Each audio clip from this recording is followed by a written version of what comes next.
Morning guys. So I've just made a mad dash down to the beach because it's going to be a beautiful morning. There's an amount of cloud in the sky that's just perfect for picking up that glow. The sun's going to be rising right out here, and as you can already see, there's a hint of colour to that cloud out there. So yeah, it's looking super lovely. Oh, just look at that. What a beautiful sky. And not only is it a beautiful sky, but it is being reflected in that wet sand. So lovely. So yeah, absolutely stunning. So I love mornings like this because you get to slow down, relax, and enjoy a coffee while you're shooting, because shooting landscapes like this is so slow paced and I absolutely love it. And we've also been joined by a model up on the post there. I don't know if you can see that with this 14mm lens, way too wide, but there's actually a seagull up on the post. So I've moved a bit further back now to shoot the scene even wider because it's all getting a bit bright. So I thought by moving away, I've quickened my shutter speed. I've even got some sea swimmers out there, so I don't know if you can see that person. But yeah, the sun's just about to come up here.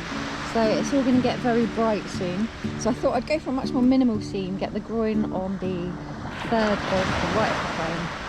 So we've got lots of empty space. It's all covered in that gorgeous cloud. So I'm hoping as the sun pops through, we can get a nice composition. Yeah, should be good.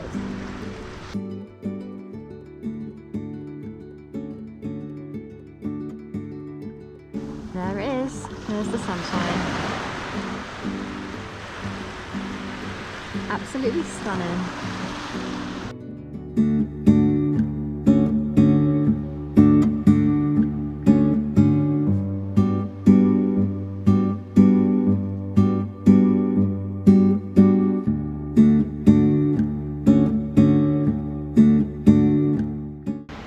So as you can see now, the sun has risen.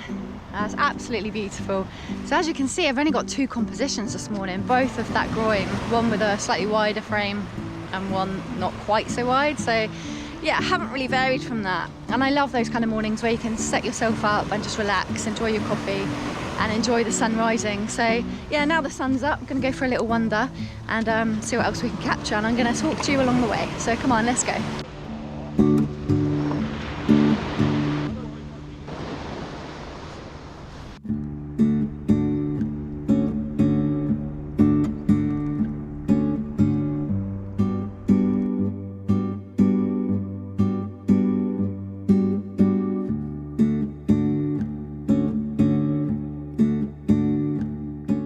So yeah, after that beautiful sunrise, welcome back to the channel.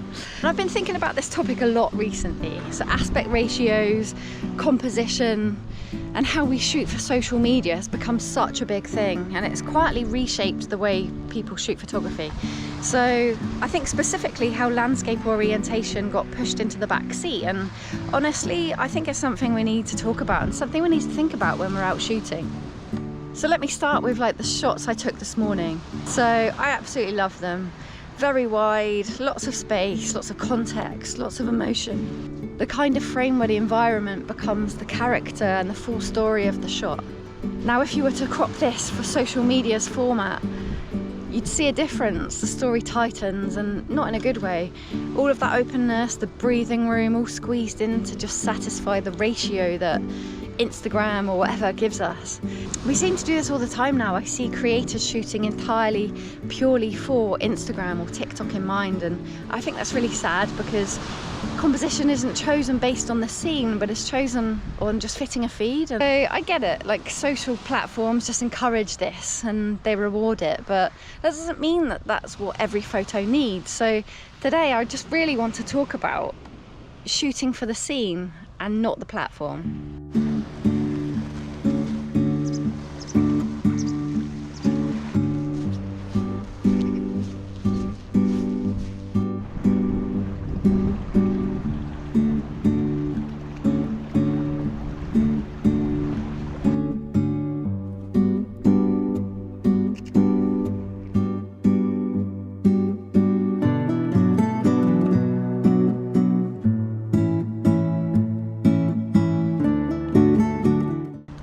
I want to cut to some landscape orientation shots that I've taken, much wider views, to show you why it works. So I'll roll those clips now.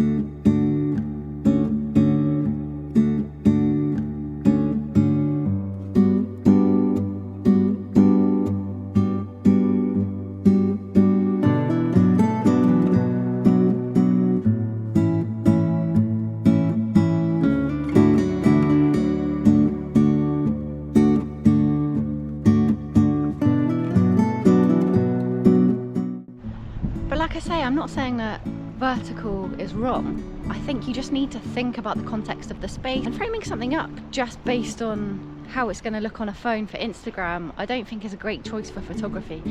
I think if you're just using Instagram for Instagram's sake, then fine, but if you're a photographer and you want some photos that are meaningful, then I would always consider shooting for the scene. So that has been such a beautiful morning, wandering around chasing the light. I've kind of lost the sun behind some clouds now a little bit. The light's still kind of nice, but a bit duller. So yeah, I might wrap things up here. It's been absolutely amazing. But if I can share my top tips for you with how I'd approach thinking about shooting for the scene, and you know, the context of wanting to share it on social media too, I think here are some practical tips to try and break out of that box. Shoot wider than you think, or even take 2 shots. So if you want to think about sharing vertical shots later, you'll have more options. Shoot a landscape, shoot a vertical, or shoot wide enough that you can crop in, and then have a think about what looks good when you're back on the laptop.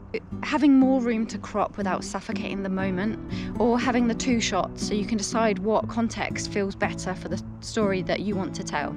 Another thing, ask what the scene wants, so really observe it. Is the story in the width of the context of the moment? Is it showing the whole environment, the relationship between the subjects, the symmetry, the reflections? Does it need some height, or is there lines? Can you shoot vertically, or is it more of a landscape orientation? Have a think about that. Let the moment dictate to you, and just fully be present and observe, and usually that helps me decide. And also thinking cinematically. So do you have your foreground? Do you have midground? Do you have background? Do all of these layers thrive in that wider shot? And I think that will tell more of a story. So have a think about that in the moment too. And most importantly, don't let the algorithm dictate your eye. The platform's temporary. The photos you take are permanent. So your photos are going to last forever. You know, whether you're sharing them on social media, you're putting them on your website portfolio, the orientation goes way beyond what the platform can offer. But yeah, in terms of my personal reflection and this video, honestly, I've just been thinking about this a lot lately, and I think it's sad to see so many talented photographers just sticking to their vision down to what looks good on social media, because I don't feel like photography should be boxed in. It shouldn't be reduced to whatever we can consume on a feed. I think it goes way beyond that, and it's such an amazing art form. And I love those landscape panoramic shots, and I think that, you know, perhaps that's not for everyone, but I think it's looking at the scene and letting that dictate what's best in that moment. Our work deserves the space to thrive, and it deserves intention behind that shot. So I'd say shoot for the scene, shoot for the story, and shoot for the moment. What's right in front of you, not the ratio you think that we need to be sharing in. And if this resonated with you, please do drop a comment below. Let me know what your favourite aspect ratio is and why.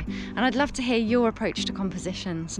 But yeah, massive thank you for watching and listening to my ramblings on shooting for the scene and what that looks like for me. And yeah, I'll see you in the next one, guys. Bye.